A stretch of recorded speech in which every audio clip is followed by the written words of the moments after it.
Assalamu alaikum pre-9th class. How are you all? Hope so you are fine and taking care of yourself as well and doing your work also. So it's your physics lecture and we have to discuss about the screw gauge. So today we have to do this example, find the diameter of the wire using a screw gauge. So first step we have to take is close the gap between the spindle and stud of the screw gauge by turning the ratchet in clockwise. अब यहाँ पे देखें screw gauge बना तो सबसे पहले वो क्या करें, अज्यूम करें यहाँ पे स्टड ये वायर नहीं है तो हम क्या करेंगे, इसको बंद करके देख लेंगे बंद कैसे होगा। ये जो रिचेट है इसको हम क्लॉकवाइज डायरेक्शन में मूव करेंगे तो फिर ये बंद हो जाएगा। अब सपोज करें ये बंद हो गया। सो नेक्स्ट हमारे पास क्या पॉइंट आ रहा है, note main scale as well as circular scale reading to find zero error and hence zero correction of the screw gauge. अब उन्होंने कहा आपने बंद कर लिया तो नेक्स्ट आपने क्या चीज़ देखनी है कि अगर हमारे पास कोई एरर है, अगर जीरो कंसाइड नहीं कर रहा, जीरो के साथ अगर कोई एरर एग्जिस्ट करे तो उसे फाइंड करें। तो हमने देखा कि हमारा जो एरर है वो एग्जिस्ट कर रहा है क्योंकि जीरो जो है, ये फिगर देखें फिगर नंबर 1.12, इसमें जो हमारा जीरो है वो कंसाइड नहीं कर रहा। सो कौन सी लाइन जो है कंसाइड करिए सर्कुलर स्केल से, वो है 24। अब यहाँ तक तो हमारी बात होगी कि एरर एग्जिस्ट कर रहा है, वो है 24। अब नेक्स्ट स्टेप क्या हम देख लेते हैं, open the gap between the stud and spindle of the screw gauge by turning the ratchet in anti clockwise direction, place the given wire and turn the ratchet so that the object is press gently between the stud and the spindle. अब वो कह रहे हैं कि अब आपने उसको खोल लेना है, रिचेट को दोबारा एंटी क्लॉकवाइज जब हम घुमाएंगे तो वो खुल जाएगा। तो उसके अंदर हमने एक वायर रखनी और इतनी टाइट नहीं रखनी कि वायर टूट जाए। अब आपने हम एक नॉर्मल गैप के थ्रू एक नॉर्मल प्रेशर ऐड करके इसको रोटेट करना है और बस इसको उतना ही बंद करना है जितना हमारी वायर एग्जिस्ट कर ले उसमें इजीली, और ऐसा ना हो कि इतना भी लूज नहीं करना कि वो गिर जाए। नेक्स्ट स्टेप क्या हो जाएगा कि note the main scale as well as circular scale. अब जो रीडिंग आएगी वो हमने मेन स्केल की भी लिखनी है और सर्कुलर स्केल की भी, और अगर जो हमारे पास जो एरर आया था उसको करेक्शन करने के लिए जीरो करेक्शन ऐड करेंगे।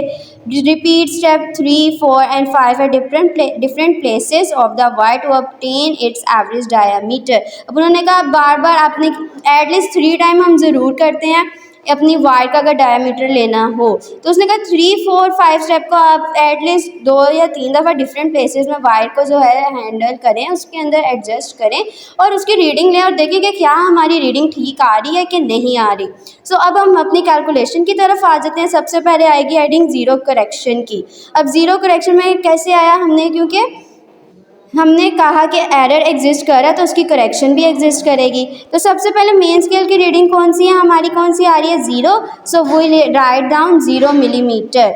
उसके बाद देखना है सर्कुलर स्केल की रीडिंग कौन सी आई थी, मैंने आपको बताया 24th लाइन ये वाली कंसाइड कर रही है तो 24th हमने यहाँ पे लिख लिया। अब उसको मल्टीप्लाई करेंगे हमारे लीस्ट काउंट से जो है 0.01 मिलीमीटर। अब इसको मल्टीप्लाई करेंगे तो हमारे पास वैल्यू आ जाएगी 0.24 मिलीमीटर। अब इसका ज़ीरो एरर देखेंगे, ज़ीरो एरर में क्या होगा, अब ये मेन स्केल की रीडिंग में कर देंगे प्लस हम किसकी रीडिंग, सर्कुलर स्केल की। दोनों को प्लस करेंगे तो हमारे पास क्या आंसर आएगा, पॉजिटिव प्लस 0.24 मिलीमीटर। और करेक्शन हमेशा हमारी ऑपोजिट होती है इससे, अगर यहाँ पे माइनस आएगा तो हम यहाँ पे लिख देंगे प्लस, और अगर ये प्लस में आएगा तो हम नीचे लिख देंगे माइनस।